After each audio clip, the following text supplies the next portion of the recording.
people that are watching this and wondering, who the heck is Tater Magee? Well, I was born a poor white child in the hills of Mississippi. They no longer exist due to deforestation. But I was raised by a flock of sheep. That is why I have such a love for sheep. And anyone that is with me currently, that is Rufus, the truck driver, has to know that. And so sometimes I might need some time with my sheep. So, you know, support me in my needs, or bye-bye. I mean, I have enough money to get by on my own, so I don't really need it when somebody's negative. So anyways, so I was raised by sheep, and it was lovely running and frolicking in the hills. And so I grew up with the sheep, and I've always loved them. But after a while, people were complaining about the feral, naked child that had become a teenager, running around in the fields, shoving sheep through the fence.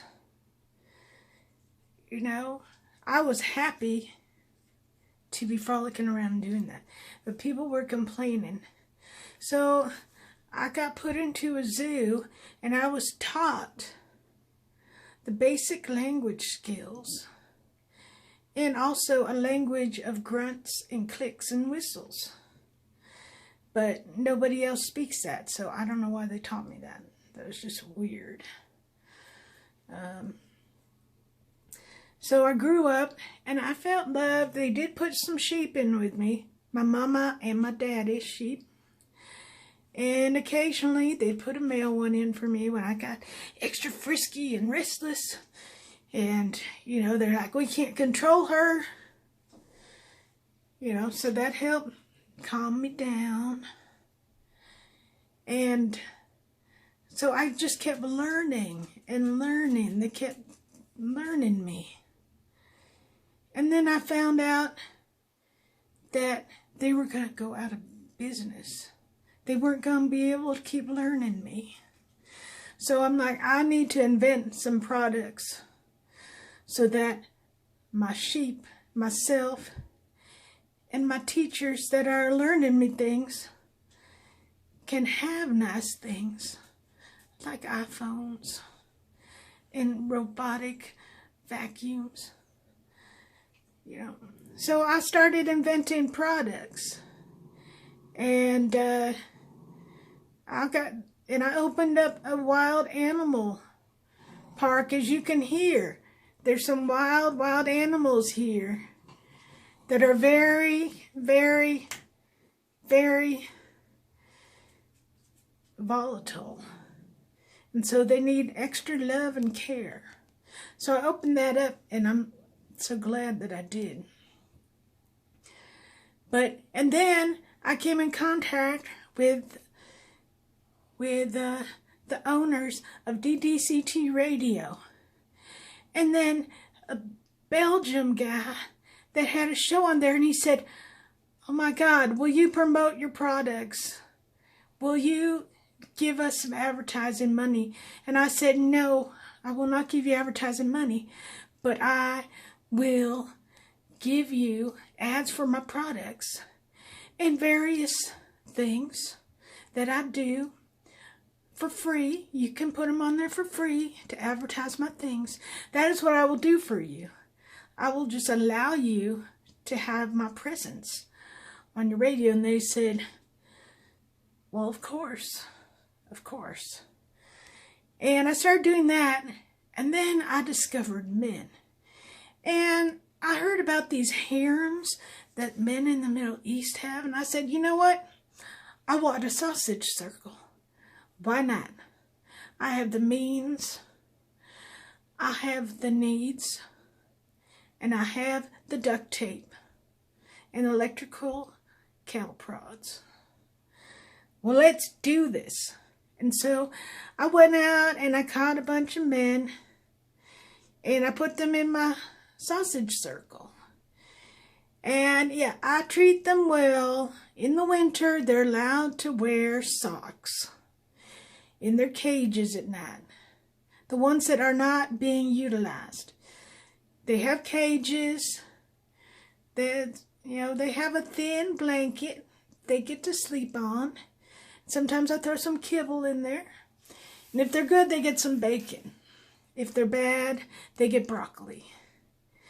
And that's doubly bad because I will not be near them for a day or two after they've had broccoli, because broccoli is the fart of the vegetable world. And I don't want any part of it. So, everything was successful. I met Rufus, the truck driver, and he would pick up hitchhikers and kill them, and then we'd make bowls and stuff out of their skulls and sell them at local fairs, which helped kind of build up my business. But then he went and he cheated on me. He found a woman that was 500 pounds, and he had fun playing hide and seek in her folds and everything. And so he dumped me. He said, "You ain't fat enough." I said, "You know what? I am fat. You just lost out." And so we lost contact. But last year, we saw each other at a sheep lovers convention, and our eyes locked like laser beams, and we're like, let's do this again. He had almost died when he had a psychedelic mushroom that was growing out of his last girlfriend. And he almost died. And he had total, disengagement from self and ego. And he's like, oh my God, I need my ego. I need myself. I need to get out of this. And so he did. And then, like fate, it was like fate. We found each other again. So he said, "You know what? You need to get back into it. You are just not yourself unless you are promoting products." And I said, "But I'm old and I'm rich. I just want to enjoy it." He said, "No." He said, "No, honey. You need to get back out there. I need more money. So go out there and you do it, honey, so I don't put you on the street." And I said, "Oh, okay, yeah, I don't want to go out on the streets again. I'm getting too old for that stuff." And so now I've been working on my wigs and my project that I'll be telling you about. But I'm just a simple country girl. I likes my sheep.